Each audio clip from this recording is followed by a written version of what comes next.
So Joel Embiid is slated to return here very, very shortly.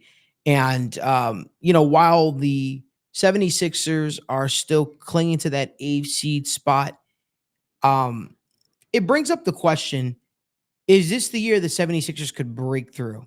I give the 76ers brass and Nick Nurse a lot of credit for keeping the ship afloat while Joel Embiid was out. They've dealt with injuries to some other guys throughout the year, but they still managed to find a way to be competitive.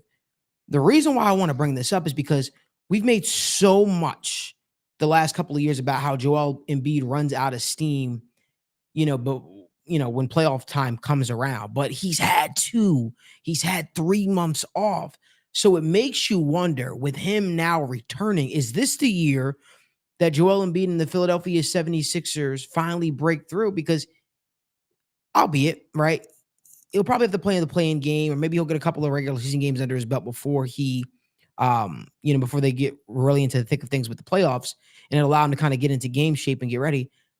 But does this make the 76ers more dangerous? Usually I'd be like, man, nah, he'll be out of shape, be tired. But I actually think this could work in the 76ers' best interest. I don't know if I'm picking them to break through because I consider them breaking through by making it to the Eastern Conference Finals and finally winning the Eastern Conference Finals. I just don't see them doing that with some of the other teams like the Boston Celtics and so on and so forth.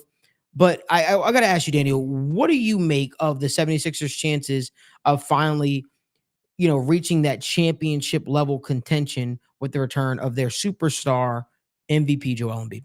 So I'm going to say a hard no for the NBA Finals. I'm going to say a hard no for the conference finals.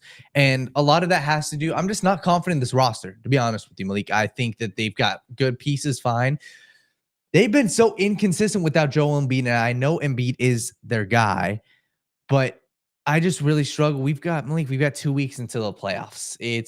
This is far too late of a chance for him to get back in a rhythm to make a serious push in the playoffs. In my opinion, do I think that they can give a Milwaukee Bucks or a Cleveland Cavaliers a run for the money? I think they can win a couple games in the playoffs. I do, and that is because they've done it before with Joel Embiid in the lineup earlier this year, and they are a better team now than they were at the beginning of the year because of players' development. Like Kelly Oubre's got more of a role. Like Mo Bamba's actually improving as their starting center. So sure, I think that they can compete for the Milwaukee Bucks if they face them. If they face the Cleveland Cavaliers, I think they can win a couple games. But like if they face the Celtics, I don't give them a true shot. And it's just because of the roster around Joel Embiid. I didn't like how, even when Joel Embiid was playing, how their roster was constructed. I don't like how, the coach uses the lineup, Nick Nurse. Like you got Tyrese Maxey coming in when Joel Embiid's off the court, and it's really them and nobody else. Tobias Harris can't get in the rhythm. Kelly Oubre can't get in the rhythm.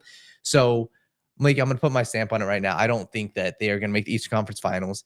It'll be interesting to see, though, when Joel Embiid gets back. How soon does he get back? Because if he can get a couple regular season games under his belt, he'll have more of a chance. But I would put many other teams like the Miami Heat, I think, have a far better chance to make the NBA Finals than the 76ers. So, Yeah, so I think we kind of share the same sentiment, but I do think that I do believe that they could beat teams like the Cleveland Cavaliers. Because let me be very, very clear. I think the Cleveland Cavaliers are frauds. okay. I don't think that they can break through. I've seen enough of them to know that they're one of those regular season darlings that look good, but when the going gets tough, it seems like they're still trying to find their identity and who they're going to play through. And I feel like they don't have that consistency out of the stars that's needed, whether it be from a Donovan Mitchell, whether it be from a Evan Mobley, who's been in and out of the lineup. And it just seems like whether it be the injuries, they just can't seem to find what works for them. So I don't mean to make it about the Cleveland Cavaliers, but about the 76ers, but I just don't think the Cavaliers are any type of a threat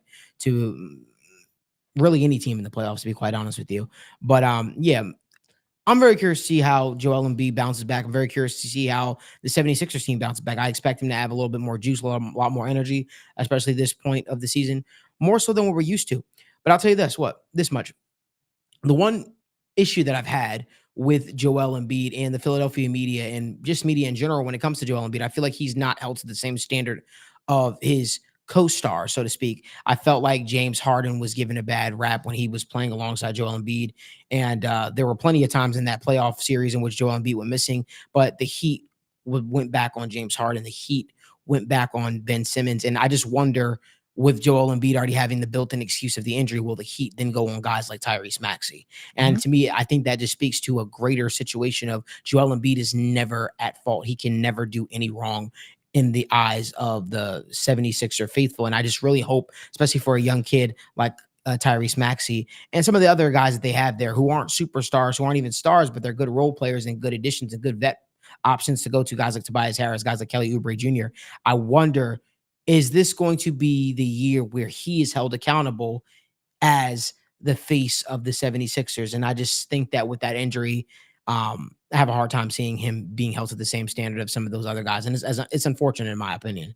I mean, we'll see what happens. Let us know down in the comment section what you guys think. Do you think that the 76ers are destined to finally break through this year? Do you think Joel Embiid should be held, accountable if they do fall short of this? Let us know what you think in the comment section. Can't wait to hear what you guys think. If you like my video content like this, give this video a like, subscribe to the YouTube channel, turn on post notifications so you guys don't miss when we go live from our studio or the First Star Logistics studio.